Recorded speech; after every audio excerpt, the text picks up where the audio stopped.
Okay, so these are some little sort of side plates, tapasy plates that I've made since coming back from visiting my father in Bangladesh. Over there, well, actually, just culturally, we have a lot of small plates for sharing foods. So these plates have been inspired by the landscape, which I absolutely love. There's like lots of water, lots of greenery, lots of mountains, and the big red sunshine that has just sort of been my soul forever growing up. And so that's marked not only on the back of these plates, but also in the back of the landscape of these plates. Obviously, these haven't been fired yet, so I'm really looking forward to seeing how they come out in a couple of days.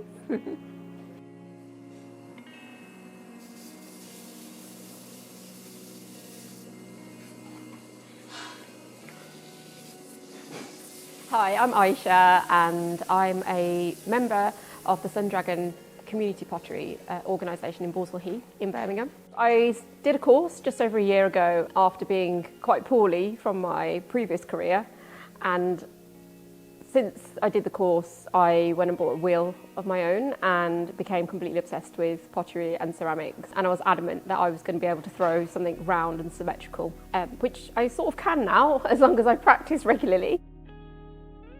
When I started, I was quite nervous about how the clay behaves, so I'd only throw with like the tiniest ball of clay and make miniature sort of objects, which then I decided to start calling objects of desire.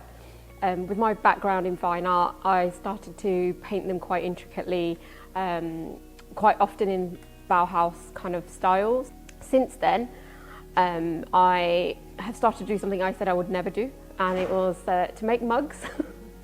As I went through the process of learning about the clay and how it behaved and how we respond to an object in sort of everyday life, it became more and more apparent to me that the reason why I had this sort of hate relationship with mugs and things that had drinks is because I wasn't comfortable holding a mug in the traditional way. One of my biggest inspirations in the way I design the mugs and build the mugs is my son. He has something called DCD, and he has always struggled with opening things, holding things. I've got to the stage where I don't want to give him a child's beaker or something, just so it's comfortable for him to hold, that he should also be able to have something cool and nice and fun to enjoy. So from that, we started playing around with balls of clay at home to see where our grips would naturally take us. And then from there, I started to develop the different handles and different kind of nodules that help grip. I think it's really important for people who are neurodivergent, where it's not constantly pointed out at them that they're different, and that these everyday things they should be able to access. It's been amazing. I've been taking them to my markets and stuff and explaining it to people, and lots and lots of people found it relatable. People with arthritis, other people with DCD. I took part in Open Studios for the first time this year. When people started to come into Open Studios and said that they'd seen my work before, or they'd purchased pieces from other markets and stuff, I was absolutely astounded. I could not believe they were people that had already invested in my art and they were coming back for more. I think that was been like the biggest sort of gratitude I could have felt. So this is my shelf. This is generally where I keep all the bits and pieces that I'm working on. So there'll be a range of greenware, bisqueware and some finished items too. I've got a colour test that I did here and a sample piece where it shows you sort of how all the glaze have reacted with each other. I've got a sort of rough idea of how some things can connect or not connect and run and things like that. So it's quite useful. Kind of work in progress all the time on this shelf. It's chaos, it's absolute chaos. There's things that I've started to work on and decided not to work on, like I was making ceramic bangles. Maybe I'll go back to it next year. And maybe not.